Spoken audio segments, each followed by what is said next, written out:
우리 하나님의 말씀 보시겠습니다. 우리 하나님의 말씀 구약성경 창세기 39장 1절 말씀 보시겠습니다.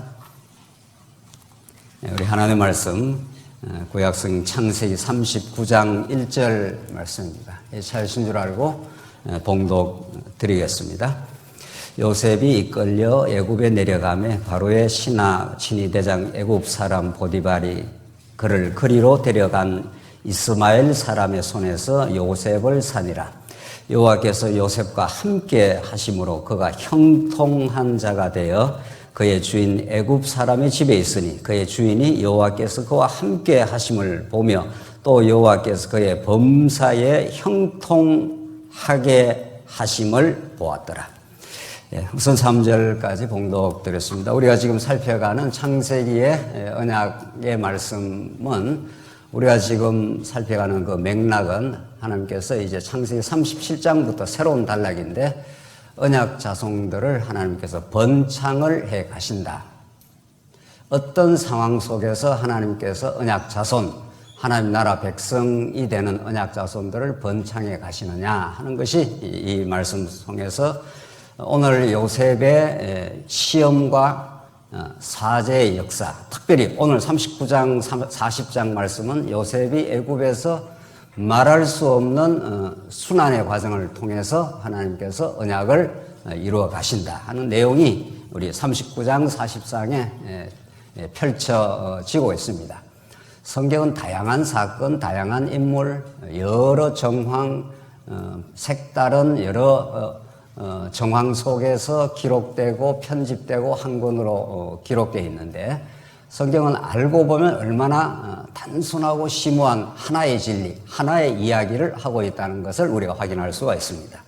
우리는 지금 오늘 요셉의 이야기를 읽어나가지만 이건 요셉의 이야기는 구약의 역사의 정황 속에서 하나님께서 계시의 방편으로 드러낸 것뿐이지 궁극적으로 이 성경이 내게 대하여 증거하는 것이라.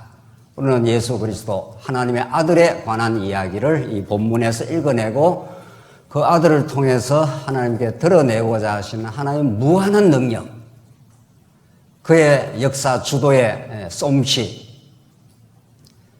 그 허무하고 반복적인 어리석은 언약 백성들의 죄악에도 불구하고 한번 언약하시면 절대로 놓지 아니하시는 맹세한 대로 끝까지 언약을 지키시는 신실하신 우리 살아계신 여호와 하나님, 그에 관한 이야기가 우리 성경에 기록되어 있습니다.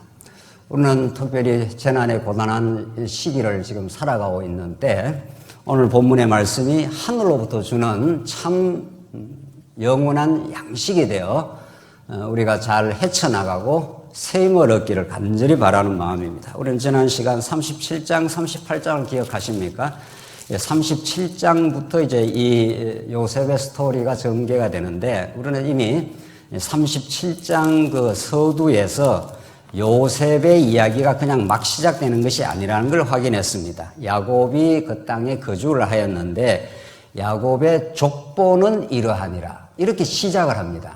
우리는 그건 강조했지 않습니까? 그냥 요셉의 이야기가 이렇게 쭉 전개되는 게 아니라는 겁니다.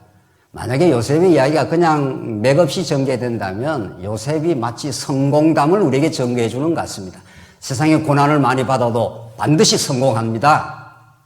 이런 어처구니 없는 황당한 이야기가 성경에 기록될 리가 없는 거죠.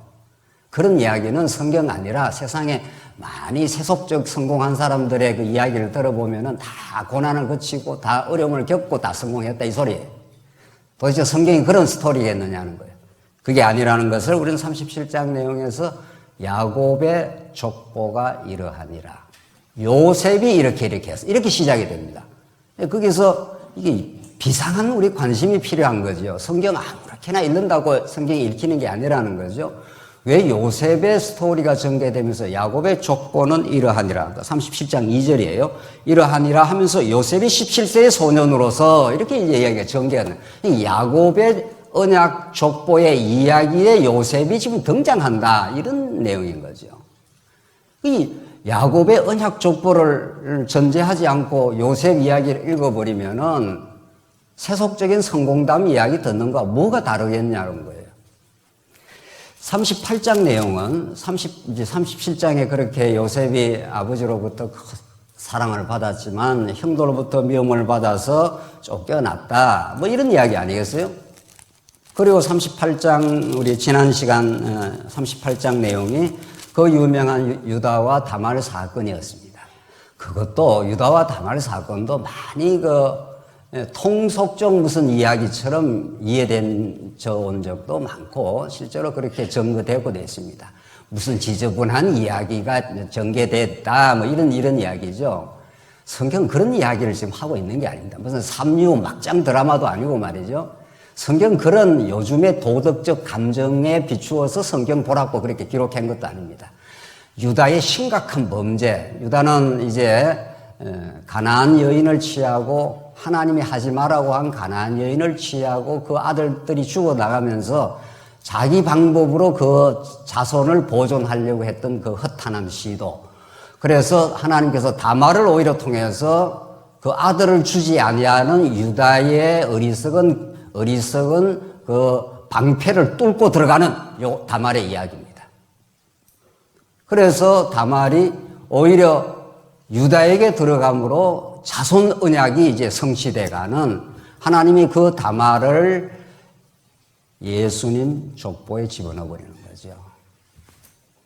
이런 성경은 이 땅에 무슨 도덕적 감정, 이 땅에 무슨 성공담 이런 이야기를 성경이 하고 있는 게 아니라 그 치밀하고 놀라운 하나님 나라의 비밀을 하나님의 영원하신 작정과 예정하신 예수 그리스도 안에 주신 생명의 스토리를 예수 그리스도 안에서만 영생이 주어져 있고 하나님 나라가 주어져 있고 예수 그리스도 안에서 생명이 이어져 나간다고 하는 그 언약 생명의 족보를 우리에게 가르쳐주는 메시지가 오늘 38장에서 우리 지난 시간 다말을 통해서 베레스를 낳아서 이제 언약의 족보를 야곱의 족보를 지금 이어가고 있다 이런 뜻입니다. 하나님이 살아계신다는 거죠. 하나님께서 인간들의 허무한 범죄를 노출시키고 인간의 어떤 계획 따라서 언약의 족보가 이루어지는 게 아니라 하나님의 언약의 나라가 이루어지는 게 아니라 하나님의 계획 따라 이루어진다. 이걸 지금 가르쳐 주는 거죠. 오늘 39장 내용은 이제 본격적인 이제 요셉의 이제 이야기가 전개가 됩니다. 39장, 40장 요셉이 애굽으로 팔려가서 말할 수 없는 순환을 겪습니다.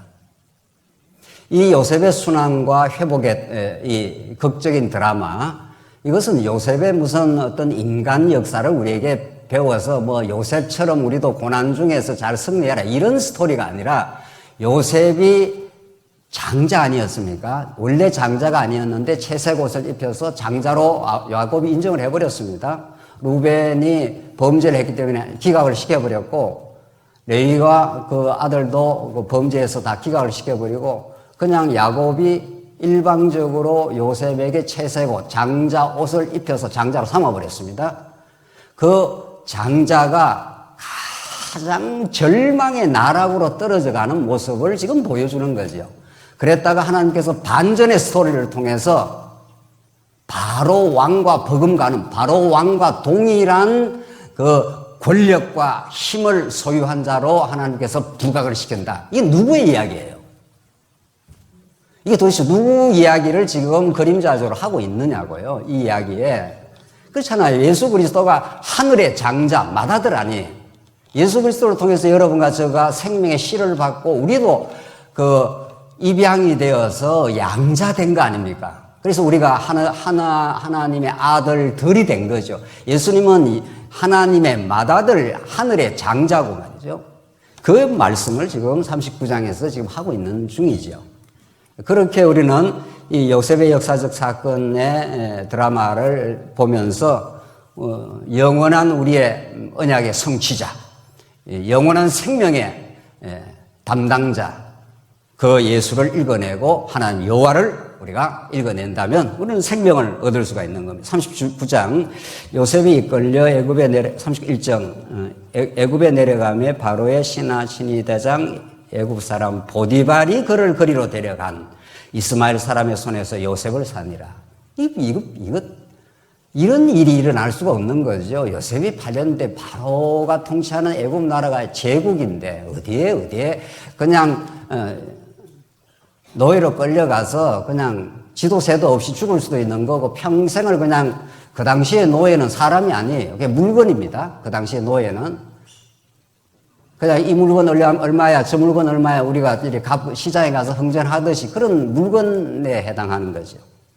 근데 누구한테 띄어서 어느 집에 들어가느냐, 이게 중요한 거 아니겠어요?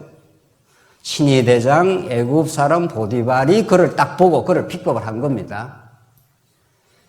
이 세상 만사에 우연이 없고 우리가 세상 살아가면서 이런 일 저런 일을 겪으면서 우리가 억울해하고 힘들어합니다.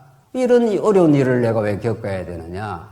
그건 하늘의 시각으로 이 현상을 보는 게 아닌 거죠. 요셉이 지금 억울함으로 말하면은 평생을 억울함을 토로하고 살아야 될 요셉인데 지금 친위대장이 누굽니까? 바로 왕의 친위대장, 요즘 말로 말하면 대통령 경호실장이에요. 최고의 권력을 가지고 있는 그런 사람의 눈에 딱 픽업이 돼가지고 그 집에 이제 들어가게 됐다. 이런 뜻입니다. 이게 심상치 않은 거죠. 이 드라마가 심상치 않게 이제 전개가 되는 거죠. 요셉 이야기가.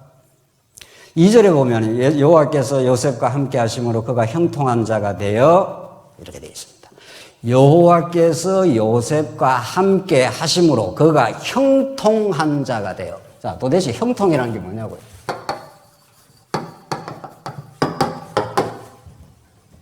지금 요셉이 형통하게 되어 있습니까? 요셉의 실제 현실적 처지가 형통하게 되어 있냐고요? 형통이 아니라 저주를 받는 거죠. 아버지한테 사랑받은 것 때문에 형들한테 미움을 받아서 죽이려고 하다가 먼 이방 땅으로 나이가 17살이에요. 지금 요셉 나이가. 무슨 어른쯤이나 돼서 웬만한 어려움을 겪어도 뭐 산전수전 겪었다 뭐 이런 이야기도 아니지 않습니까? 요셉은 말할 수 없는 억울함과 지금 어려움을 겪고 지금 이방 땅으로 흔적도 없이 죽을지도 모르는 그런 땅으로 지금 내몰려 가는 상황인데 오늘 성경의 본문은 여호와께서 요셉과 함께 하심으로. 그래서 형통이라는 것은 내가 내 뜻대로 세상 살면서 내 뜻대로 뭐 일이 되면 우리는 뭐 만사 형통하다. 저 집은 참 어쩌저리 형통해서 자식도 잘 되고 돈도 잘 벌이고 뭐 건강하고 그러면 형통하다 그러지 않습니까? 그게 형통이냐고요. 그 안에 예수가 없는데도 형통하냐고요. 형통은 하나님의 뜻대로 되어지는 것, 하나님의 언약적 뜻이 이루어지는 것을 형통이라고 정의를 성경은 내리고 있는 거죠. 왜냐하면 요셉이 없었으면은 이 야곱의 족보가 이어지질 않습니다. 야곱의 그 자녀들은 7년 기근이 왔으니까 그 땅에 7년 기근이면 다 죽는 거죠. 뭐 한 1, 2년만 기근이 와도 그 고대 시대에 다 가뭄으로 죽어 들어갈 건데 나중에 7년 기근이 와서 요셉이 나중에 총리가 안 됐으면 다 죽는 겁니다. 하나님께서 요셉의 야곱의 자녀들을 구원시켜 하나님의 언약을 이루시려고 요셉이 순환을 지금 겪고 있는 중이죠. 그래서 하나님께서 요셉과 함께 하심으로 하나님께서 여러분과 저와 함께 하심으로 이런 거죠. 형통합니다. 진짜 만사 형통한 거죠.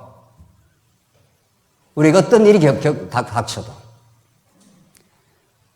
3절 한 번 더 반복을 하는데 그 주인이 여호와께서 그와 함께 하심을 보며 또 여호와께서 그의 범사에 형통하게 하심을 이게 만사 형통이에요. 땅의 시각과 하늘의 시각이 얼마나 다릅니까? 그 17살 나이에 아버지의 사랑 속에서 곱게 형들 속에 다복하게 자라야 될 일반적으로 말해서 그런 요셉이 지금 살해 시도를 죽음의 살해 기도를 받았지 않습니까? 죽이려고 했지 않습니까?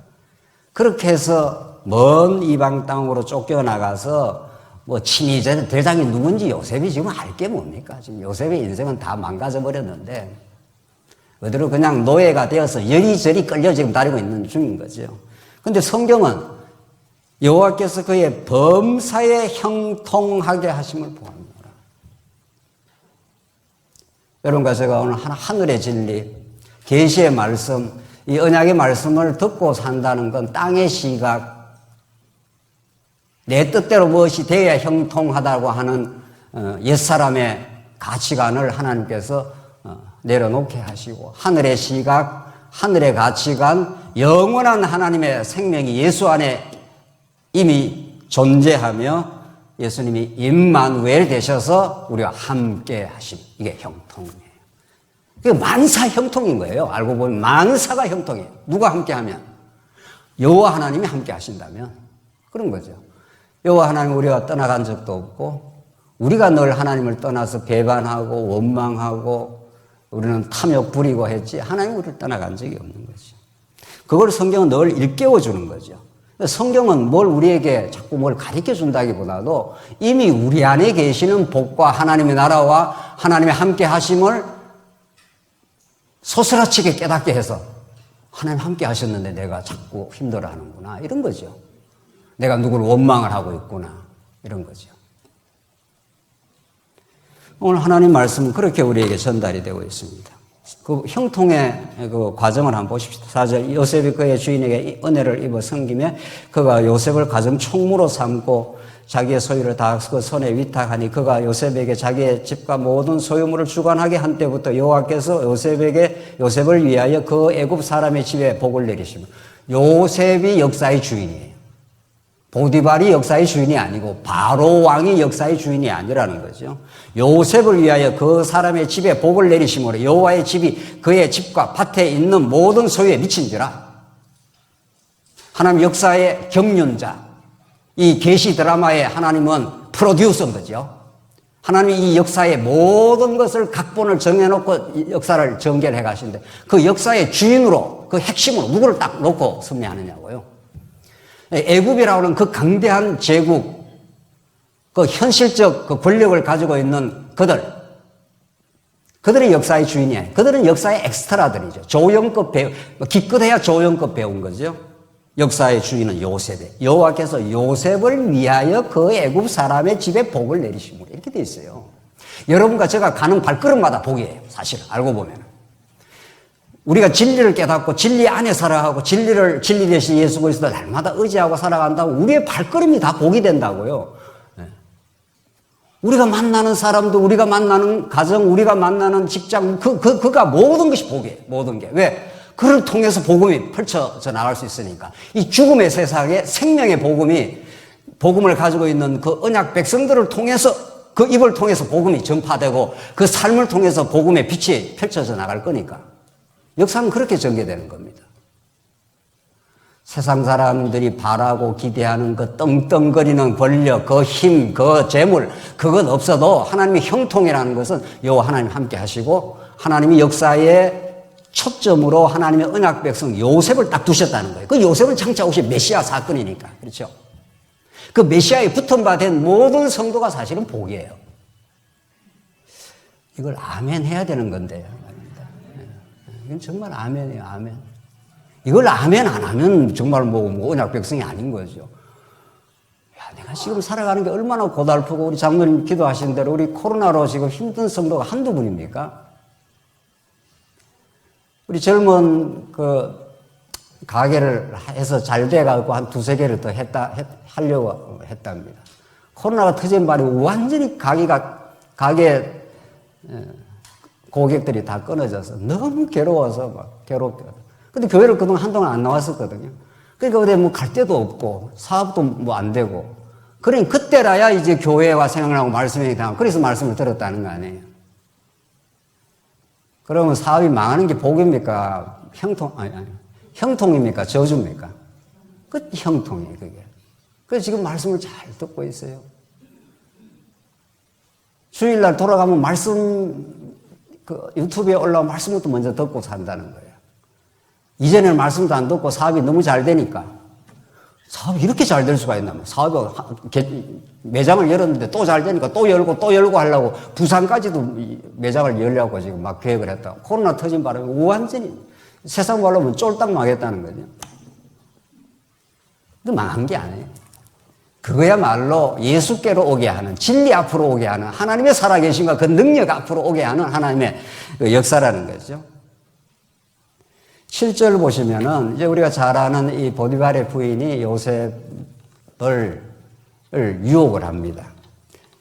7절, 그 후에 그의 주인 아내가 요셉에게 눈짓하다가 동침하기를 청하니 요셉이 거절하며 자기 주인의 아내에게 이르되 내 주인이 집안의 모든 소유를 간섭하지 아니하고 다 내 손에 위탁하였으니 이 집에는 나보다 큰 이가 없으며 주인이 아무것도 내게 금하지 아니하였어도 금한 것은 당신뿐이니 당신은 그의 아내임이라. 그런즉 내가 어찌 큰 악을 향하여 하나님께 죄를 지으리까. 이렇게 해서 요셉이 딱 단호하게 거절을 했습니다. 여기 이 여자가 붕괴해가지고 뒤집어 씌운 거죠. 그 뒤집어 씌운 내용 우리가 잘 아는 거죠. 그래서 요셉의 옷을 점거물로 딱 챙겨갖고 이 종놈이 나를 지금 겁탈하려고 했다. 이렇게 뒤집어 씌운 겁니다. 19절 봅시다. 19절로 그 내용이 쭉 나왔습니다. 19절. 그의 주인이 자기 아내가 자기에게 이르기를 당신의 종이 내게 이같이 행하였다 하는 말을 듣고 심히 노한지라. 뭐 격분하겠죠. 남자 입장에서. 사실은 이거 죽여 이렇게 나가야 되는 겁니다. 자기 부인을 어디다가 겁탈을 하려고 했다. 만약 그것을 사실로 믿었다면 죽여 이렇게 해야 되는 거죠. 죽이지는 않아요. 왜 죽이지 않은지는 성경에서 밝히지는 않는데 아마도입니다. 이거는. 네. 보디발이 눈치를 챌 수가 있어요.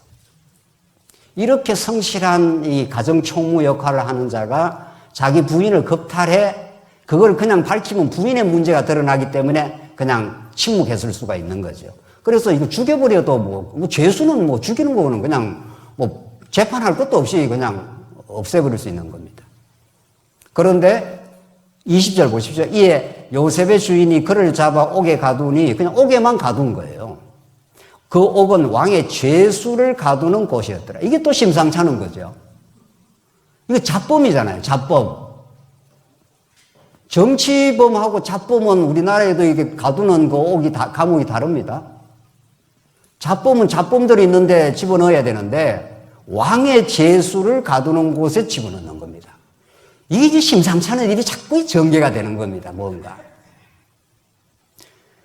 20절 마지막 요셉이 옥에 갇혔으나 여호와께서 요셉과 함께 하시고 계속 반복되는 지금 구절이에요. 여호와께서 요셉과 함께 하시고 그에게 인자를 더하사 간수장에게 은혜를 받게 하시며 간수장이 옥중제수를 다 요셉의 손에 맡김으로 그 재반 사무를 요셉이 처리해요. 요셉은 그러니까 보디발의 집에서도 가정 총무를 해요. 감옥에 들어가도 재반 사무를 다 맡아보는 감옥 안에 사무장 역할을 한 겁니다. 이게 무슨 준비를 지금 하고 있는 겁니까? 무슨 준비를? 나중에 나라의 총리가 될 준비 작업을 하나님이 착착 지금 시키고 있는 중입니다.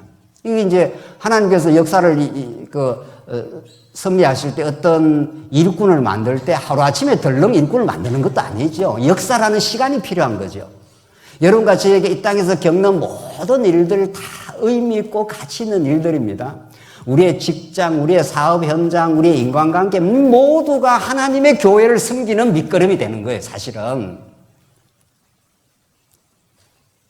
안 그러면 하나님께서 여러분과 저에게 무슨 직장이나 무슨 학업이나 뭐 이런 걸 시킬 리가 없습니다.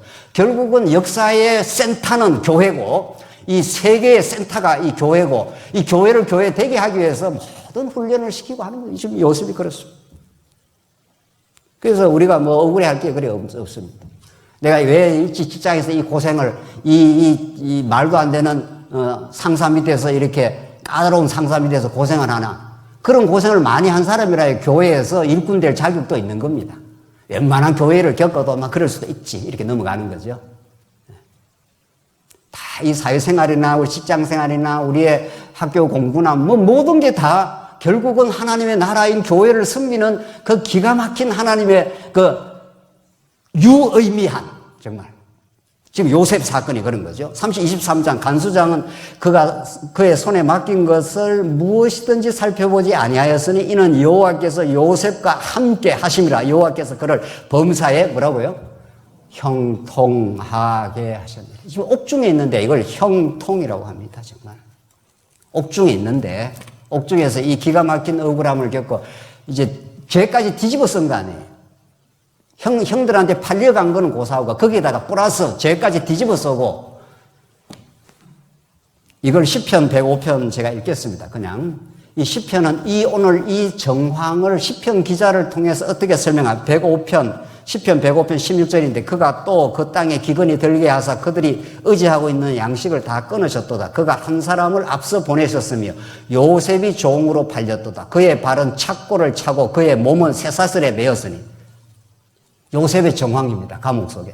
그의 발은 착고 이렇게 뚫어가지고 발을 꽉 묶어버리는 거죠.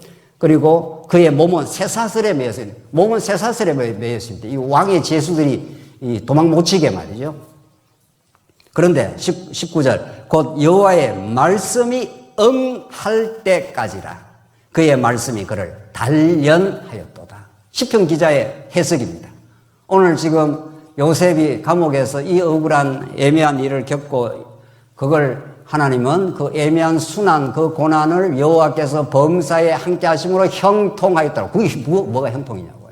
그런데 오늘 시편은 그 형통을 이렇게 설명하는 거죠. 그의 발은 착고를 차고 그의 몸은 쇠사슬에 매였는데 쇠사슬로 매여서 이렇게 사는 게 아닌 거죠. 그런데 곧 여호와의 말씀이 응할 때까지라 여호와의 언약의 말씀이 성취될 때까지 요셉이 지금 감옥에 있다 이런 뜻입니다. 이 하나님의 카이로스 때가 참에 이 토탄에 빠진 400년의 흑암의 죄악 세상을 뚫고 예수가 때가 참에 말씀이 응할 때까지 하나님께서 요셉을 감옥에 하염없는 세월을 지금 가게 하는 겁니다. 그 말씀이 그를 단련하였도다. 여러분과 제가 이 땅에 겪는 모든 어려움들 그것들은 결국은 신앙의 단련을 위하여 하나님만 의지하는 인생 되게 하려고 하나님 아무것도 바랄 것이 없습니다. 주님만이 우리의 생명이십니다. 하나님 우리에게 허락하시는 그 나라만이 참된 평강과 안식의 나라입니다. 일체 우리의 시도와 우리의 몸부림이 하나님 나라를 이룰 수 없다는 걸 우리가 알았습니다. 하나님께서 우리를 긍휼히 보시고 그 말씀이 응할 때까지 우리를 연단시켜 주시옵소서. 코로나가 자꾸 없어지기를 바라기보다도 하나님이 코로나의 이 재난이 우리 인간이 얼마나 무력한지를 깨닫게 하시고 이 코로나 중에도 하나님이 우리와 함께 하심을 믿게 하시고 오히려 이전보다 더 새로운 세계가 신령한 세계가 열리게 우리 눈과 귀가 열리게 하시옵소서. 이 하나님께서 우리에게 허락하신 요셉의 정황입니다. 그걸 하나님께서 범사의 형통이라고 설명을 하는 겁니다. 40장 보시면은 그 후에 40장 1절 애굽 왕의 술 맡은 자와 떡 굽는 자가 그들의 주인 애굽 왕에서 범죄한지라. 바로가 그 두 관원장 곧 술 맡은 관원장과 떡 굽는 관원장에 노하여 그들을 친히 대장의 집안에 있는 옥에 가두니 곧 뭐라고요? 요셉이 갇힌 곳이라. 이렇게 하나님의 뜻을 이루어가기 위해서 때가 차면 착착 요셉이 발부둥 쳐서 되는 게 아니라 하나님이 보내는 손길에 의해서 하나님의 언약적 뜻이 착착 이루어집니다. 그래야 요셉이 나가고 나중에 총리가 되었을 때도 하나님이 술 맡은 관원을 보내주셔서 꿈을 해몽하게 해서 내가 옥 밖으로 하게 되고 하나님의 뜻을 이루는 총리가 되었습니다. 이렇게 요셉이 하나님 앞에 그렇게 고백을 할 거 아닙니까? 언제나 구원은 밖으로부터 오는 겁니다. 불교와 모든 유교는 구원이 불성이 내 안에 있다는 거예요. 내가 수도를 하고 수행을 하고 노력을 하면은 내가 구원의 반열에 깨닫는 자가 된다는 거예요. 그게 부처가 된다는 거예요. 그렇지 않습니다. 오늘 이미 하나님께서 아담을 죄악 가운데 가두어 두셔서 우리 안에는 하나님이 기뻐하시는 선이 없습니다. 그래서 구원은 하늘로부터 내려와야 하고 하늘로부터 내려오신 성령께서 우리에게 임할 때라야 우리는 주님의 마음을 가지게 되고 하나님 나라를 이루어가는 그 거룩하고 아름다운 일꾼으로 하나님께서 세워가시는 거죠.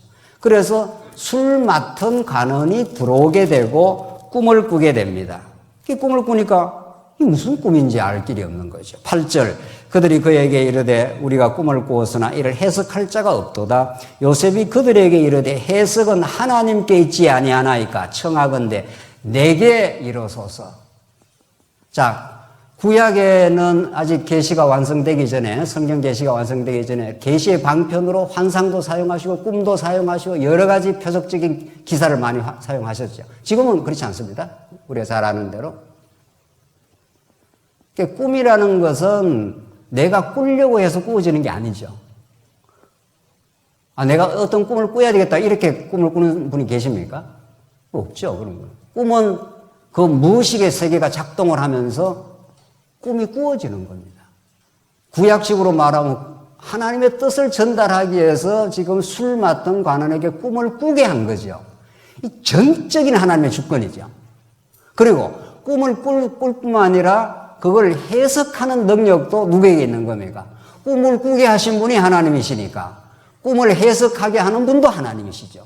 근데 요셉이 그렇게 말하지 않습니까? 해석은 하나님께 있지 아니하나이까 청하건대 내게 이르소서. 이 사람이 근심이 많았습니다. 도대체 이게 평생 이래 잡혀서 죽는 감옥 생활을 하는 거 아닌가 해서 이상한 꿈을 꿨는데 포도가 달렸는데 포도의 새 송이 세 가지가 나왔다는 거예요. 세 가지가 나왔는데 그 포도를 따가지고 그것을 이제 즙으로 만들어갖고 바로 왕에게 드리는 꿈이에요, 이게.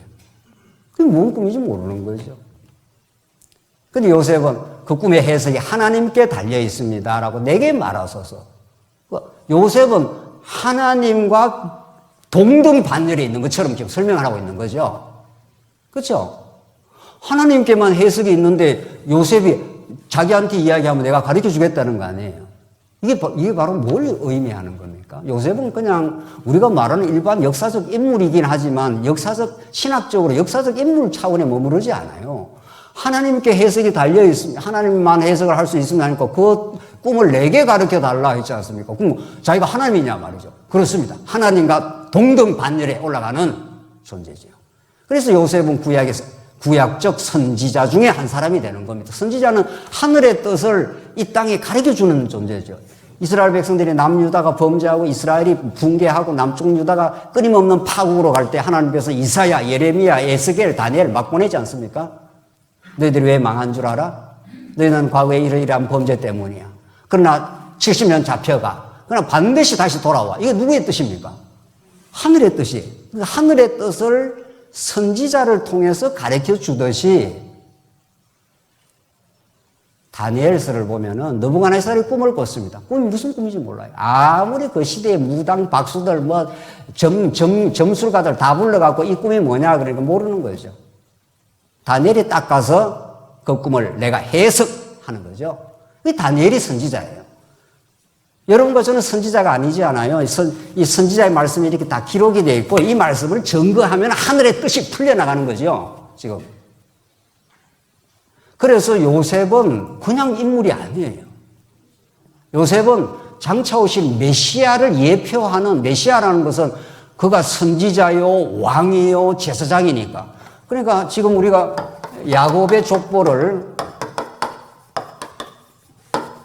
야곱의 언약의 족보를 이루어가기 위해서 지금 하나님께서 요셉을 사용을 하시는데 요셉이 절망의 나락으로 떨어지고 감옥에서 이제 드디어 술 맡은 간원에 의해서 총리가 됩니다.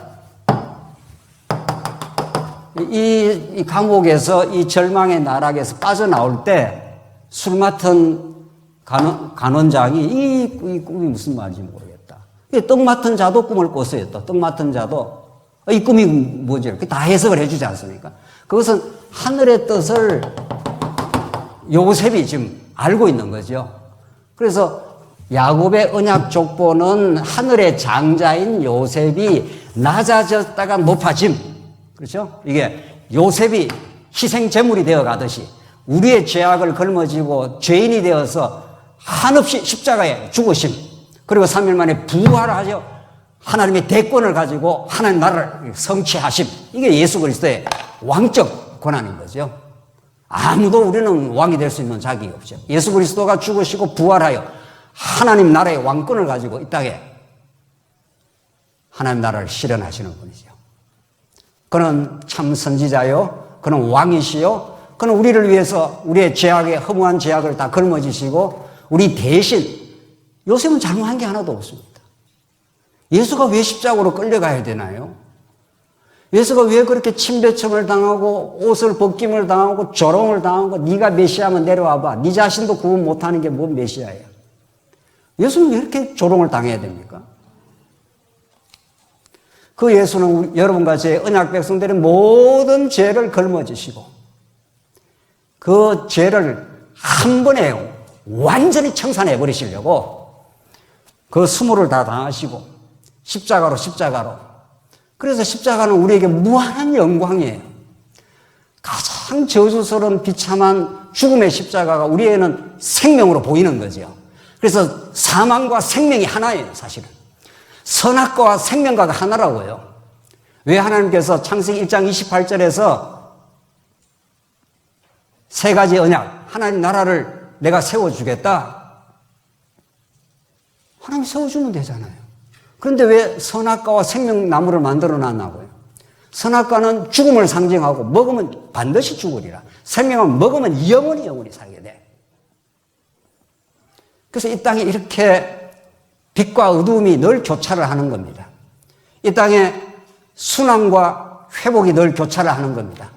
때리고 싸매는 일이 언제나 교차를 하는 겁니다. 그 모두가 하나님을 하나님답게 알게 하기 위하여. 그래서 선악과를 먹고 죽은 아담에게 영원히 예수 그리스도를 통해서 생명나무를 먹어 새하늘과 새 땅에서 주렁주렁 열리는 그 생명수 강가에서 영원히 그분과 노래 부르며 살게 하시려고. 그래서 죽음이 생명을 뜻해요. 죽음이 곧 생명이라고. 여러분과 제가 육신이 죽으면 어떻게 되는 겁니까? 영원히 부활의 생명을 입게 돼요. 세상에 이런 계시의 진리가 어디 있냐고요. 이게 세상이 가르쳐 줄 수 없는. 세상은 요래야 살아난다. 요래야 코로나 피한다. 요래야 더 건강해진다. 요러면 조금 더 살 수 있다. 무슨 의미가 있냐고요, 우리한테. 우리 예수 믿는 사람들한테. 예수 없이 조금 더 살면 무슨 의미가 있고 예수 없이 건강하면 무슨 의미가 있냐고요, 우리한테. 그 알맹이가 딱 빠져버렸는데, 그러나 여러분과 저에게는 이 요셉의 순환이 이 거룩한 반전을 만들어내는, 이 총리의 자리로 올라가는. 그래서 술 맡은 관원에게 다 알려줬습니다. 알려주고, 한번 14절 한번 보십시오.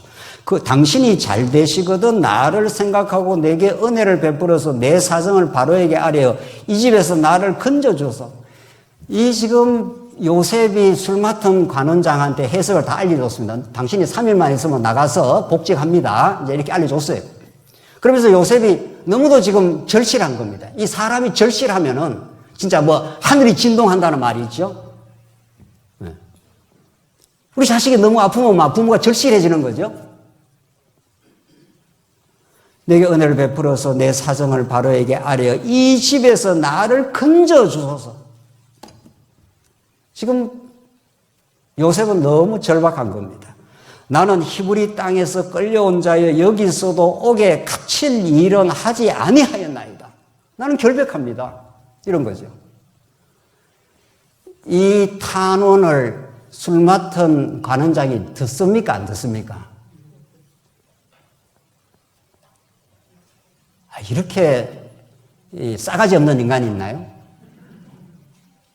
이래가지고 지금 감옥에서 나갔거든요. 이 꿈을 해몽을 잘 해준 거 아니에요. 진짜 3일 만에 복직이 됐습니다. 그러면 이 보통 사람 같으면 이 간절한 탄원, 또 그리고 요셉이 그 답답한 그 시간을 해몽을 해줬으니까 그건 일반적으로는 잊어버릴 수가 없는 겁니다. 그런데 23절 한번 보십시오. 21절부터 마지막 보시죠. 이제 결론입니다. 바로의 술 맡은 관원장은 전직을 회복하며 그가 잔을 바로의 손에 받들어 드렸고 떡 굽는 관원장은 매달리니 떡 굽는 관원장은 죽어버렸습니다. 그건 죽는다고 예언을 했는데 요셉이 그들에게 해석함과 같이 되었으나 23절 술 맡은 관원장이 요셉을 기억하지 못하고 그를 어떻게 해요? 잊었더라. 이렇게 되어 있어요. 이게 싸가지 없는 이런 인간이 있습니까? 우리 인간적으로 말해서. 이걸 어떻게 잊냐고요. 그러니까 인간적으로는 도저히 잊어버릴 수 없는 일이지만 누가 있게 한 겁니까? 또 이제 물어봅시다. 누가 이 그 술 맡은 관원장의 머리에 기억력에서 싹 지워버렸냐고요. 이 하나님의 이 때를 맞추는 극적인 드라마 말이죠. 만약에 이 술 맡은 관원장이 싸가지가 있어가지고 인간이 그런 대로 댐댐이가 돼가지고 나가가지고 술 맡은 관원장은 요즘 무슨 저기 술 맡은 관원장, 떡 굽는 관원장은 뭐 청와대 뭡니까? 주방장이다. 이런 뜻이 아니에요. 술 맡은 관원장은 최고 권력자한테 최고 신임을 맡아야 그 일을 주는 겁니다. 이게 권력의 최척근이에요. 뭐든지 할 수 있는 거예요. 따지고 보면은 하려고 마음을 먹었다면. 그러면 만약에 요셉이 바로 나가가지고 그걸 기억을 하고 요셉을 불러냈으면 요셉이 고향집으로 돌아갔든지 뭐 알지도 못하는 어디가 다시 어디 풀려나갔든지 이렇게 됐을 공산이 있는 거죠. 우리는 뭐 그걸 우리가 막 그렇게 그냥 추측을 하는 거지만은 만약에 그렇게 됐으면은 하나님의 뜻이 안 이루어지는 거죠. 2년 뒤에 바로가 꿈을 꾸고 그때부터 기근이 시작되기 때문에 2년 동안 까맣게 잊어버렸다가 바로가 꿈을 꿨는데 이상한 꿈을 꿨다. 이 꿈을 좀 해석해내라. 그러니까 아무도 해석을 못합니다. 그때 술 맡은 관원장이 소스라치게 생각났죠. 내가 2년 전에 감옥에 있을 때 꿈 잘 해석한 한 사람이 있었더이다. 누구야? 바로 데리고 와. 이렇게 된 거죠. 그래서 착착착착 지금 역사가 진행이 되고 있는 중이죠. 이 연속 드라마. 정말 너무 신나고, 놀라운 하나님의 때를 맞추시는 역사 말이죠. 그러니까 2년 동안 이 술 맡은 간원이 싹 잊어버렸을 때 요셉이 그렇게 간절하게 마지막 끈을 붙든 거 아니에요. 요셉은 나갈 수가 없는 거예요, 지금. 절망의 시간을 지금 보내고 있는데 그 기회가 온 거죠. 그러니까 당신이 나가면 내게 은혜를 베풀어서 내 사정을 바로한테 아뢰어 이 집에서 건져 주시옵소서 이렇게 막 간절하게 매달린 거죠. 그걸 세상에 탁 이렇게 기각을 해버린 겁니다. 하나님이 사랑하는 우리 성도 우리 모두에게 우리가 간절히 탄원하고 하나님 어디 계시냐고, 하나님 내 이 어려움을 아시냐고 모르시냐고, 하나님 침묵하세요. 깨끗하게 2년 동안 침묵하시는 하나님. 그러나 그 침묵의 기간이야말로 시편 150편 기자가 우리에게 가르쳐 주는 대로 하나님의 말씀이 응할 때까지 그를 단련하였도다. 이 하나님의 무섭게 보이는 침묵. 아무리 기도해도 탄원해도 하나님 왜 이렇게 하십니까 해도 답이 없으신 하나님. 그러나 진짜 답을 가지고 계시는 하나님. 2년 후에 하나님께서 드디어 요셉을 이 긴긴 인고의 세월을 거쳐 2년의 세월을 거쳐 정확하게 바로가 꿈을 꾸고 한번 데려와 봐. 그래서 총리로 올라가는 이 드라마 같은 역사. 예수 그리스도는 이 땅에 찾아오셔서 그분은 하나님과 동등됨을 취할 수 있는 그 하나님과 본체이신 하나님이지만 자기를 비어 종의 형체를 가져서 사람과 같이 되셨고 십자가에 죽으심이라. 이것이 죽기까지 복종하신 하나님을 그를 지극히 높여 모든 이름 위에 뛰어난 이름을 주사 하늘에 있는 것과 땅에 있는 것과 땅 아래에 있는 자들로 모든 무릎을 예수에 꿇게 하시고 모든 입으로 예수 그리스도를 주라 시인하여 하나님께 영광을 돌리게 하셨느니라. 이 요셉 드라마 같은 역사를 사도 바울은 정확하게 끄집어내가지고 예수 그리스도 사건으로 해석해내고 하나님의 살아계심과 그 무한한 은혜를 은혜답게 깨닫게 하시려고 요셉을 역사의 주인으로 야곱의 그 후손들을 하나님께서 극적인 구원의 역사를 만들어내시는 자손 언약을 성취하시는 우리 살아계신 여호와 하나님께서 오늘 이 시대에도, 이 재난의 시대에도 하나님 때로는 침묵하시는 시간 같은 시간들을, 그러나 그 깊은 사랑의 손길을 준비하시고 그 은혜로 우리를 붙드시는 하나님, 그 은혜 하나님 안에서 승리가 있길 바랍니다. 기도하십시다. 자비하신 하나님 아버지, 오늘 요셉의 사건을 통해서 예수님을 보았습니다. 예수님 통해서 하나님의 살아 역사하시는, 지금 우리와 함께 하시는, 그래서 참 형통을 지금도 이루어내시는 그 놀라운 진리가 우리의 참 양식되게 하시옵소서. 예수 그리스도의 이름으로 기도하옵나이다. 아멘.